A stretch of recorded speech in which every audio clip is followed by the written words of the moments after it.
गणनाथ सरस्वती रवि शुक्र बृहस्पति पंचैतानि स्मरे नित्यं वेदवाणी प्रवर्तते।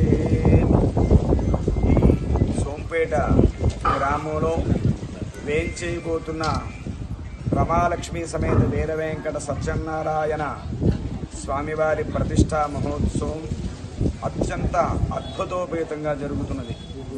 మా చేతుల మీదుగా ఈ సోంపేటకి మాకు గత 30 సంవత్సరాలుగా పరిచయం ఉన్నది.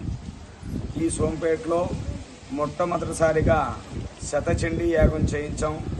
తర్వాత గ్రామ దేవత అయినటువంటి సోమకోలమాంబ ప్రతిష్ట అత్యద్భుతంగా చేయించి ఒక్కరోజులో ఎక్కడ ప్రపంచంలో జరిగినటువంటి కోటి కుంకుమార్చన నిర్వహణ చేశాం ఈ స్థలంలో. ఆ కోటి కుంకుమార్చన మాహత్యమే ఈరోజు ఇక్కడ సత్యదేవునిగా వెలగబోతూ ఉన్నారు.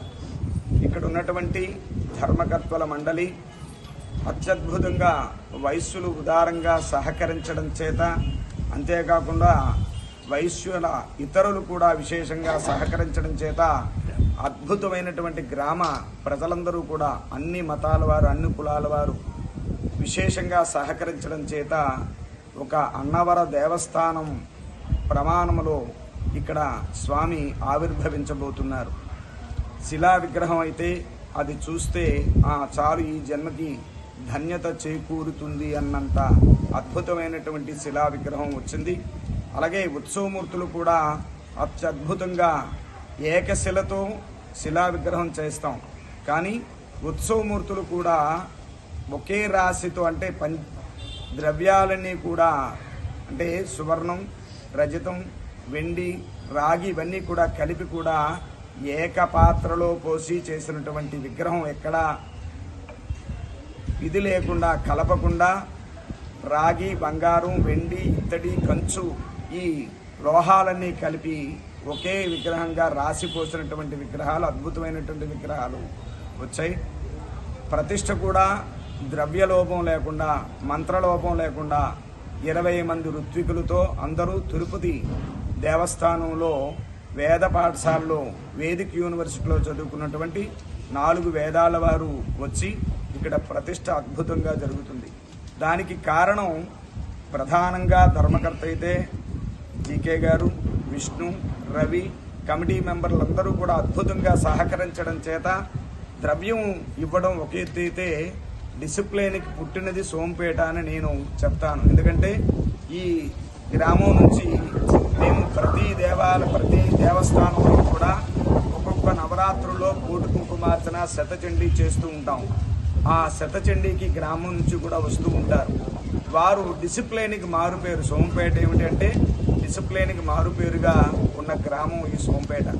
అట్లాంటి సోంపేట గ్రామంలో సువర్ణ యంత్రం అత్యద్భుతమైనటువంటి రాజులు చేసే విధంగా ఎక్కడ రజిత యంత్రం వేస్తాం కానీ సువర్ణ యంత్రం వేయడం చాలా అరుదు. అట్లాంటిది సువర్ణ యంత్ర స్థాపన చేస్తూ ఆ సువర్ణ యంత్రానికి కూడా తన్మనంతు దైవతం అని వేదం చెప్పింది. ఆ వేదంలో చెప్పిన విధంగా 41 రోజు 5 బ్రాహ్మలతో మా పీఠంలో బాలా త్రిపుర సుందరి పీఠంలో అత్యద్భుతంగా మంత్ర జపం పునశ్చరణ జరిగింది. ఈ విధంగా ఈ ప్రతిష్ట మొదటి రోజు కార్యక్రమాలన్నీ పూర్తయ్యాయి. మొదటి రోజు జలాదివాసం, రెండో రోజు క్షీరాదివాసం జరిగింది. రేపు ధాన్యాదివాసం, ఎల్లుండి పుష్పాదివాసం, పంచశయ్యాదివాసం ప్రాణప్రతిష్ఠతో స్వామివారి ప్రతిష్ట పూర్తవుతుంది.